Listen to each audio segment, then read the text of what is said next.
Now, something that's been debated about in the Fallout community is where Fallout 4 sort of stands. You see, Fallout 4 is easily the favorite of a lot of members of the community, but there are people who don't like the game, mainly because when compared to the other Fallouts, its RPG elements are somewhat small. Something everybody can agree on, though, is that Fallout 4's power armor is by far the best. When compared to any of the other Fallout games aside from maybe 76, Fallout 4's power armor is miles above the competition. That being said though, can you beat the game with only power armor? Well, there are a couple ways to damage people with power armor inside of Fallout 4, the main one being of course just landing on top of them inside of it. Although that is cool, there are other ways of damaging things with power armor, like for example the Pain Train perk, or even ejected fusion cores. Either way though, that's enough of that for now, let's start the run. Loading in, I immediately hop inside the character creator and begin making a monstrosity. Today, the inspiration for the character is of course Ralph Wiggum, as that one episode of Simpsons has made it impossible for me to associate trains with anyone else. Just for a bit of context, this run was originally going to be a Pain Train only one, but I decided to change it to Power Armor later on. As soon as I was out of the vault, I ran my butt to Sanctuary and began level farming, that way I could actually have access to some of the perks I'd need. Now first things first, I actually have to get some Power Armor, as if I don't, well, the run is null and void. Luckily, this is Fallout 4 we're talking about, they give you power armor almost immediately, and that power armor is over in Concord. The thing is, to actually get to the power armor, you do need to kill a few raiders, but luckily this is Fallout 4 we're talking about, so I could just use a glitch to get the armor instead. Well, you could hardly call this a glitch, as basically what I did was parkour my way onto the vertibird, hop inside the power armor, and I was good.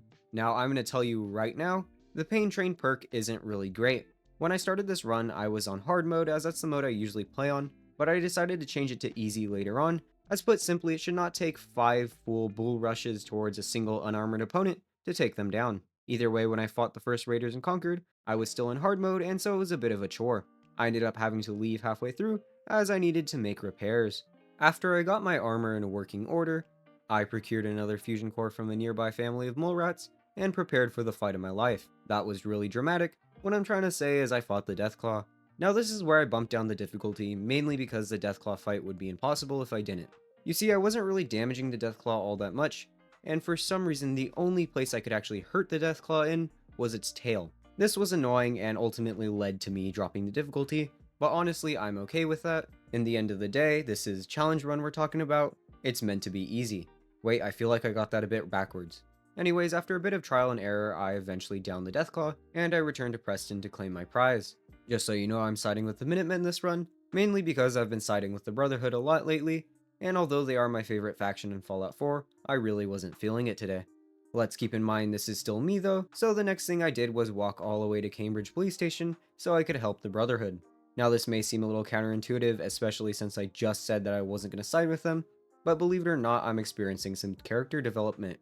Yeah, that's right, I'm thinking ahead. You see, when the Pridwin arrives, you actually get a full suit of T60 power armor, and that's miles better than my T45, so I figured I might as well get some of the pre-requesties out of the way now, so that I'd have a nice shiny suit of power armor waiting for me later.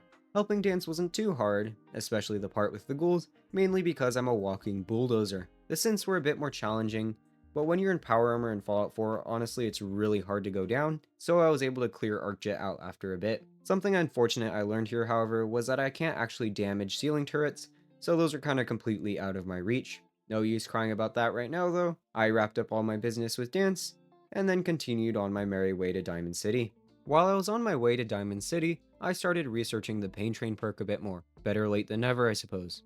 This is where I learned that the Pain Train perk actually has a 6-second cooldown, which was actually pretty good considering earlier I was worrying that the perk just blinks a lot.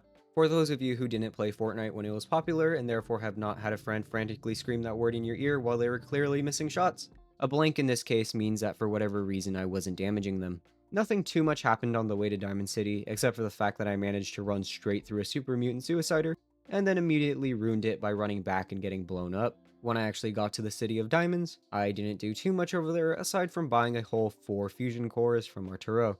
I figured those 4 fusion cores were enough to carry me through Vault 114, so I went to Vault 114. I wound up blasting my way straight through the Triggermen almost like they weren't wearing any armor. I don't have too much to say about the vault other than I somehow managed to blast straight into Diagon Alley.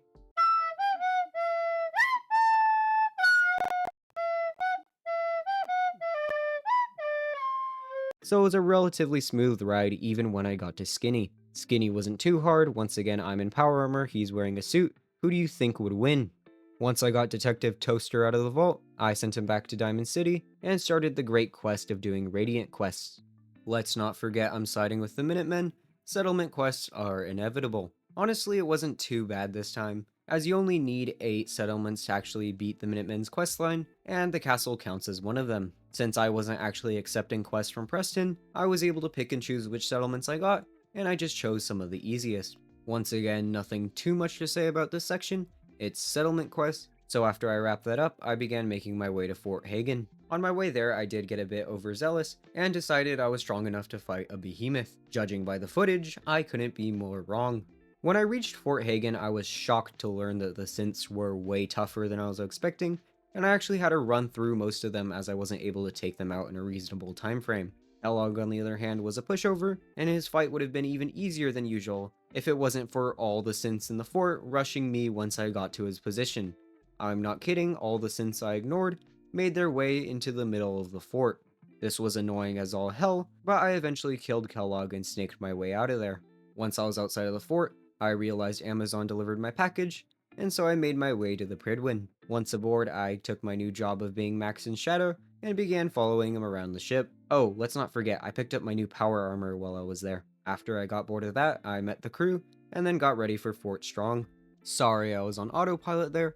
What I really meant was that I went all the way back to the Minutemen, so I could continue their quests. Of course, this means I had to go to the castle, and honestly it wasn't too bad. Regardless of where I hit the Mirelurks, it's gonna do the same amount of damage, so their whole strength of being inside shells doesn't really matter. Once I was done dealing with the children, I started dealing with the smaller children, and unfortunately I did have to punch the eggs. Well, that was until I realized that I could pick up the eggs, and that's something I could have been doing in every other run, but I hadn't for some reason. Upset by the fact that I was picking up her children to eat later, the Queen Mirelurk came out and it was time to battle.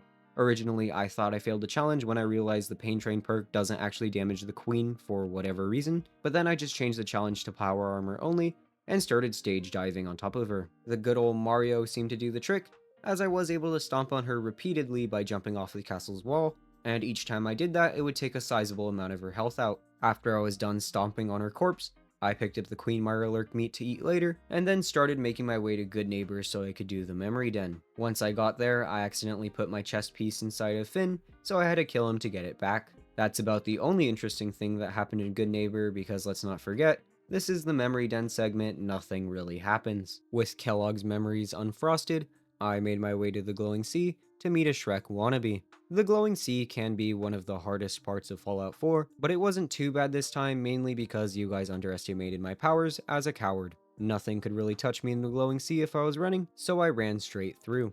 I did stop to kill a couple ghouls, but honestly that's all I really did, aside from kill the children of Adam, of course. Virgil didn't have too much to say this time because I decided to speed through his dialogue like usual, and so I made my way to a certain green building. Sadly, green tech was a bit underwhelming this time, as similar to Fort Hagen, the gunners were pretty tough and I couldn't actually kill them that easily. This meant that I had to actually avoid them through most of the building, which is something I wasn't too happy about. Unlucky for the gunners though, they couldn't follow me into the final room like the synths did, so the fight with Z1 was pretty one-sided. Some might even say Z1-sided.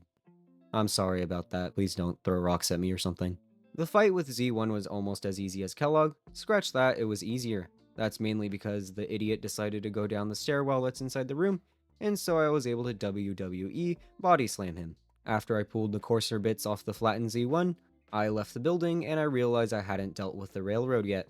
Honestly, this is where I began to become concerned with my own health, as I've been doing a lot of weird things this run. You know, thinking ahead, not siding with the Brotherhood, and leaving the railroad breathing for so long. Anyways, enough of that, back to dealing with the railroad. They like trains, right?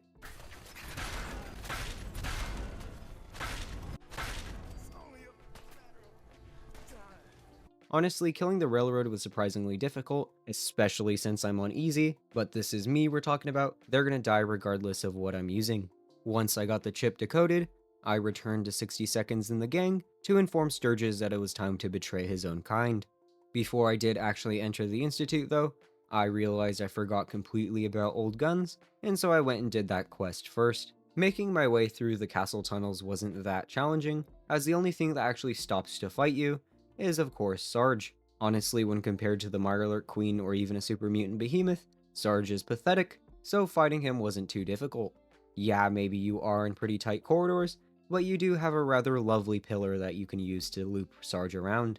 On top of that, since Sarge was almost constantly facing me, Ronnie was able to get a couple good hits in. Before I left the tunnels, I made sure to pick up the Minutemen General's armor, as I figured I'd need it later when defending the castle.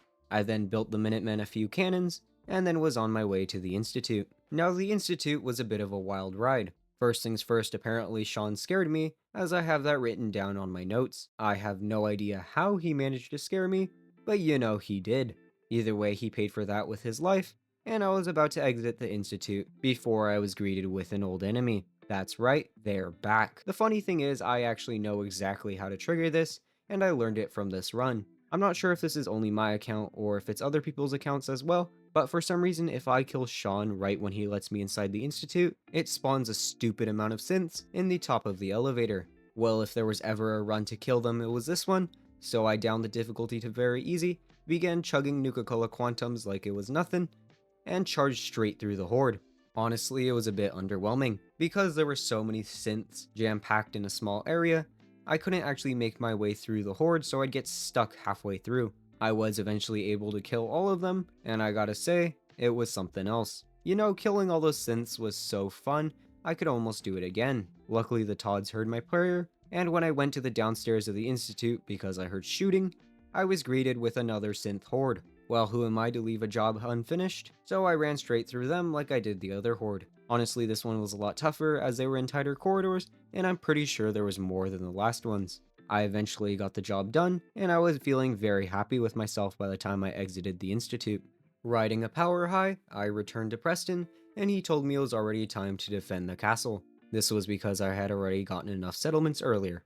As a bit of backup insurance, I gave Preston a flamethrower in the Minutemen General's gear and told him to go nuts. I also gave Ronnie Kellogg's gear and some of the other Minutemen Corsair uniforms. You see, this is why I was stockpiling armor, as it can really go a long way during this final fight. I also built a crap ton of turrets in the middle of the castle, just in case any of the synths escaped Preston's wrath. It was now time to play a bit of tower defense. Honestly, there weren't too many synths this time.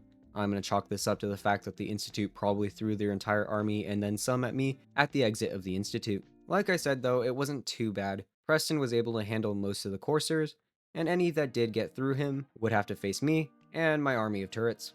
After a bit of waiting around, a bit of stage diving, and a bit of bull rushing, I wrapped up the last of the Corsairs and synths, and it was finally time to finish the game. Except not really. You see, for some reason, killing the synth horde somehow broke my game entirely. When I talked to Sturgis, he just gave me the objective to get inside of the Institute, and for some reason I still have access to the Institute. On top of that, for some reason I could not find the sewer tunnel for the life of me, even when I searched its location. I decided, okay, I'm smarter than this, I can just fast travel inside the Institute and work backwards. Oh boy, was that a mistake though. As soon as I did that, I immediately broke my game and softlocked myself. You see, once I got inside the Institute, there was nothing. No synths, no people, no defenses. I decided, okay, that's kind of weird, but I probably just killed everybody earlier, so I'm gonna go inside the sewers anyways. Unfortunately though, since I wasn't able to actually activate certain triggers, I wasn't able to start the main part of the quest, and so the Institute was stuck in the weird ghost state. I'm not exactly sure how this happened, but you know, it happened. From my understanding how this works, in order to start certain quests in Fallout 4, you need to pass by certain triggers. For example, in the Minutemen's ending of the Institute, you have to pass by the scientists that talk about the tunnels, and then that prompts you to go inside the tunnels. Since those scientists simply don't exist, I don't get the prompt to go inside the tunnels, so the game doesn't think I've progressed to that point. Because the game doesn't think I've progressed to that point, the Institute is still in its original state, therefore I can't go inside the reactor room, and I'm softlocked. It's a bit weird, but I'm pretty sure that's what's happening, so I'm calling it here. I'm sure if I tried and struggled enough, I would have been able to get the quest working, and then I could beat the game properly. To be perfectly honest, however, I don't really care that much about the final quest of Fallout 4. In most of these runs, doing that quest is more of a formality, as let's face it, in Fallout 4, the real final quest is the quest before the final quest. For example, with the Minutemen you have the Defend the Castle, or for the Brotherhood you have the March with Liberty Prime. Both of those are kind of the last hurdle you face, and the final trudge through the Institute isn't all that bad. Feel free to decide whether or not I finish this run. In my opinion, this was a success, but honestly, that's up to you guys. So this is where I'm ending it. Regardless, that's all I have for today's video. If you did enjoy, please consider subscribing, otherwise I'll catch you in the next one.